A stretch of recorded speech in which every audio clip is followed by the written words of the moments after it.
অচিন্ত কুমার সেন। গলির মোড়ে একটি গাছ দাঁড়িয়ে, গাছ না গাছের বেদচ্ছায়া, আঁকা বাঁকা শুকনো কতগুলো কাঠের কঙ্কাল শূন্যের দিকে মেরে ধরা। রুক্ষ অরিষ্ট জীর্ণ, লতা নেই, পাতা নেই, ছায়া নেই, ছাল বাকল নেই, নেই কোথায় এক আঁচল সবুজের প্রতিশ্রুতি, এক বিন্দু সরসের সম্ভাবনা। ওই পথ দিয়ে জরুরি দরকারে যাচ্ছিলাম ট্যাক্সি করে।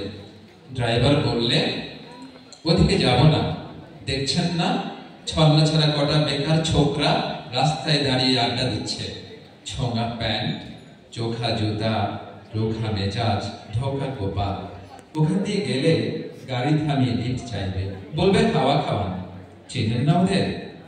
কারা ওরা? চেনেন না ওদের? ওরা বিরাট এক নৈরাজ্যে, এক নৈরাজ্যের বাসিন্দে। ওদের কিছু নেই, ভিত নেই, গীত নেই, রীতি নেই, নীতি নেই, আইন নেই, কানুন নেই, বিনয় নেই, অশ্লীলতা শালীনতা নেই। ঘেসবেন না ওদের কাছে। কেন নেই? ওরা যে নৈরাজ্যের বাসিন্দে, ওদের জন্য কলেজে সিট নেই, অফিসে চাকরি নেই, কারখানা কাজ নেই, ট্রামে বাসে জায়গায় নেই, মেলায় খেলার টিকিট নেই, হাসপাতালে বেড নেই, বাড়িতে ঘর নেই, খেলবার মাঠ নেই, অনুসরণের নেতা নেই, প্রেরণা জাগানো প্রেমও নেই। ওদের প্রতি সর্বস্বরে কারো দরদ নেই। ঘরে বাইরে উদাহরণ যা আছে তা ক্ষুধা হরণের, সুধা খরণের উদাহরণ। তা সুধা হরণের, ক্ষুধা হরণের উদাহরণ, শুধু নিজের দিকে ঝোল টানা। এক ছিল মধ্যবিত্ত বাড়ির ফালতু এক চিলতে রং, তাও দিয়েছে লোপাট করে। তাই এখন পথ এসে দাঁড়িয়েছে সড়কের মাঝখানে। কোত্থেকে আসছে সেই অতীতের স্মৃতি নেই, কোথায় দাঁড়িয়ে আছে সেই বর্তমানের গতি নেই, কোথায় চলেছে নেই সেই ভবিষ্যতের ঠিকানা। একটা সেচহীন ক্ষেত, মনিহীন চোখ, চোখহীন মুখ, একটা স্ফুলিঙ্গহীন ভেজা বারুদের স্তূপ।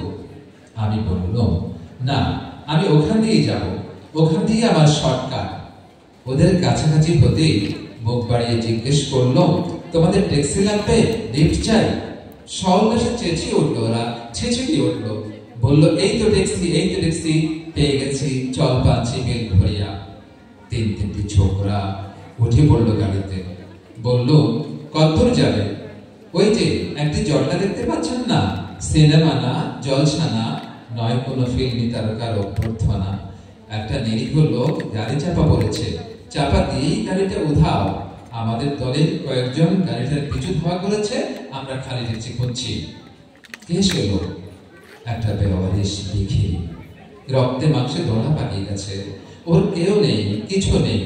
শোভার জন্য ফুটপাত আছে তো মাথার উপরে ছাদ নেই, ভিক্ষার জন্য পাত্র একটা আছে তো মাঝখানে প্রকাণ্ড এক ফুটো। রক্তে মাংসে দলা পাকানো ভিখিরিকে ওরা পাজা কোলে করে ট্যাক্সির মধ্যে টেনে তুললো। চেঁচিয়ে উঠলো সমৎসরে, আনন্দে ঝঙ্কৃত হয়ে, প্রাণ আছে, এখনো প্রাণ আছে। রক্তের দাগ থেকে আমার ভব্যতা ও শালীনতাকে বাঁচাতে গিয়ে আমি নেমে পড়লাম তাড়াতাড়ি।